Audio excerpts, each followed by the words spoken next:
നമസ്കാരം. മലയാളി വാർത്തയിലേക്ക് സ്വാഗതം.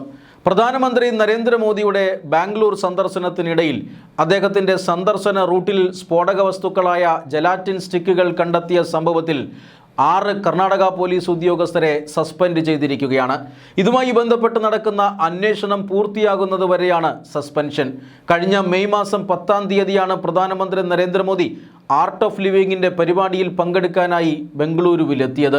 അദ്ദേഹത്തിൻ്റെ സന്ദർശന പാതയിൽ അദ്ദേഹം പങ്കെടുക്കേണ്ട പരിപാടിയുടെ വേദിയിൽ നിന്നും വെറും 3 കിലോമീറ്റർ അകലെ മാത്രമാണ് ഈ സ്ഫോടക വസ്തുക്കൾ കണ്ടെത്തിയത്.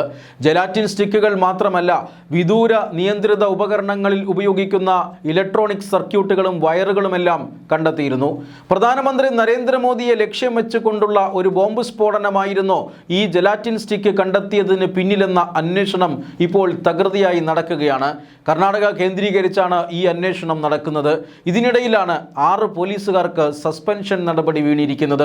പ്രധാനമന്ത്രിയുടെ സുരക്ഷയുടെ ഏറ്റവും പ്രധാനപ്പെട്ട ചുമതല വഹിക്കുന്ന SPG ഉദ്യോഗസ്ഥരടക്കം കർണാടകയിൽ ക്യാമ്പ് ചെയ്ത് അന്വേഷണം മുന്നോട്ട് കൊണ്ടുപോവുകയാണ്. പ്രധാനമന്ത്രി നരേന്ദ്രമോദി തന്നെയായിരുന്നു, അല്ലെങ്കിൽ പ്രധാനമന്ത്രി നരേന്ദ്രമോദിക്കെതിരായിട്ടുള്ള ഭീകരാക്രമണ ശ്രമം തന്നെയായിരുന്നു അത് എന്നാണ് കേന്ദ്ര ഏജൻസികൾ വിലയിരുത്തുന്നത്.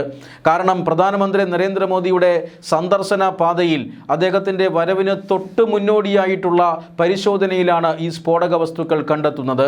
സ്ഫോടനം നടത്താനുള്ള ശ്രമങ്ങൾ പാളിപ്പോയതാണോ എന്നും സംശയിക്കുന്നുണ്ട് കേന്ദ്ര ഏജൻസികൾ. കാരണം പ്രധാനമന്ത്രി നരേന്ദ്രമോദി അന്ന് ബാംഗ്ലൂരുവിൽ എത്തുന്നതിന് മുമ്പ് തന്നെ ബംഗളൂരു പോലീസിന് ഭീഷണി സന്ദേശം വന്നിരുന്നു. അതായത് പ്രധാനമന്ത്രി നരേന്ദ്രമോദി വന്നിറങ്ങുന്ന HAL വിമാനത്താവളത്തിലും അതുപോലെ തന്നെ അദ്ദേഹം പങ്കെടുക്കുന്ന ആർട്ട് ഓഫ് ലിവിങ്ങിൻ്റെ വേദിയിലും സ്ഫോടനങ്ങൾ ഉണ്ടാകുമെന്നായിരുന്നു ആ ഭീഷണിയുടെ ഉറവിടം അന്വേഷിച്ചു പോയ പോലീസ് ഉദ്യോഗസ്ഥന്മാർക്ക് ഒരു യുവാവിനെ പിടികിട്ടി.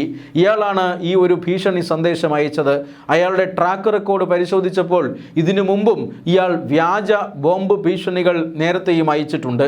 അതുകൊണ്ട് തന്നെ നേരത്തെയൊക്കെ ഈ ബോംബ് ഭീഷണി വ്യാജമാണ് എന്ന് കണ്ടെത്തുകയും ഇയാൾ ചില മാനസിക അസ്വാസ്ഥ്യത്തിൻ്റെ ലക്ഷണങ്ങൾ പ്രകടമാക്കുകയും ചെയ്തതിൻ്റെ സാഹചര്യത്തിൽ ഇയാളെ അന്ന് വെറുതെ വിട്ടിരുന്നു. എന്നാൽ ഇപ്പോൾ വെറുതെ വിടാൻ സാധിക്കാത്ത ഒരു സാഹചര്യമുണ്ട്. കാരണം പ്രധാനമന്ത്രി നരേന്ദ്രമോദിയുടെ സഞ്ചാര പഥത്തിൽ നേരത്തെ ഭീഷണിയിൽ പറഞ്ഞിരുന്നത് പോലെ സ്ഫോടക വസ്തുക്കൾ കണ്ടെത്തിയിരിക്കുന്നു. അതുകൊണ്ട് തന്നെ ഇയാളെ കേന്ദ്രീകരിച്ച് ശക്തമായ അന്വേഷണം നടക്കുകയാണ്. ഇയാളുടെ പിതാവ് ഒരു മുൻ ISRO ഉദ്യോഗസ്ഥനാണ് എന്ന് കണ്ടെത്തിയത് ആശങ്ക വർദ്ധിപ്പിച്ചിട്ടുണ്ട്. അതേസമയം സ്ഫോടനം നടത്താൻ ഉദ്ദേശിച്ചിരുന്ന ഭീകര സംഘങ്ങൾ ഈ പറയുന്ന യുവാവിനെ മറയാക്കി അന്വേഷണം വഴിതെറ്റിക്കുകയാണോ എന്ന സംശയവുമുണ്ട്. എന്തായാലും പ്രധാനമന്ത്രി നരേന്ദ്രമോദിക്കെതിരെ നടക്കുന്ന മറ്റൊരു വധശ്രമമായിട്ട് തന്നെയാണ് കേന്ദ്ര ഏജൻസികൾ ഇതിനെ കാണുന്നത്. ഇതുമായി ബന്ധപ്പെട്ട അന്വേഷണം നടക്കുന്നതിനിടയിലാണ് 6 പോലീസ് ഉദ്യോഗസ്ഥർക്ക് സസ്പെൻഷൻ വീണിരിക്കുന്നത്. പ്രധാനമന്ത്രി നരേന്ദ്രമോദിയുടെ സന്ദർശന പരിപാടിക്കിടെ ബോധപൂർവം സുരക്ഷാ വീഴ്ചയുണ്ടാകിയിട്ടുണ്ടോ എന്നതാണ് ഇപ്പോൾ പോലീസുകാർക്കെതിരെ അന്വേഷണം നടക്കാൻ കാരണം. കർണാടകയിൽ ഇതൊരു വലിയ രാഷ്ട്രീയ വിവാദമായി മാറുകയുമാണ്. പ്രധാനമന്ത്രി നരേന്ദ്രമോദിക്ക് കർണാടക പോലീസ് നൽകേണ്ട മിനിമം സുരക്ഷ പോലും ഉറപ്പുവരുത്താൻ കോൺഗ്രസ് ഭരിക്കുന്ന സർക്കാരിന് കഴിഞ്ഞില്ല എന്നാണ് BJP ആരോപിക്കുന്നത്. കോൺഗ്രസ് ഇതിനോട് പ്രതികരിച്ചിട്ടില്ല.